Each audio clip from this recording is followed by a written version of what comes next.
Brilliance Audio presents The Beekeeper's Promise by Fiona Valpy, performed by Henrietta Mear. She knew that this would be her last summer. The warm caress of the late spring sunlight couldn't roll back the fog-like weariness that crept through her bones these days. But then there had been so many summers, almost 100. She glanced up the hill towards the little graveyard beyond the vines, where those she loved the best were laid. They were waiting now to welcome her. A worker bee, one of the first to venture out of the hive that bright morning, drew dizzy spirals in the air as it orientated itself, sensing the nectar in the flowers that she had nurtured in her garden.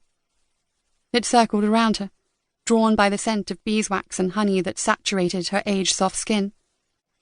"Good morning to you too," she smiled. "Don't worry, I'm not going to abandon you just yet. I know there's still work to be done." Beside the whitewashed hives, she set down the basket of frames that she'd been carrying and settled the veil of her broad-brimmed hat over her head and shoulders. She opened the first hive, gently lifting off the sloping roof, and bent closer to inspect the drones, a seething, humming mass of bodies attending their queen. Their honey supplies had lasted well over the winter, and already the colony was expanding. She slotted the new frames into an empty box and set it in place above the mass of bees. "There you go.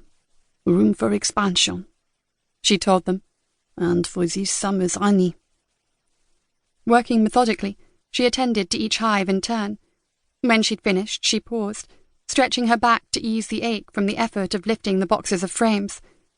She peered up into the delicate tracery of acacia leaves that cast their dancing, dappled shade over the hives.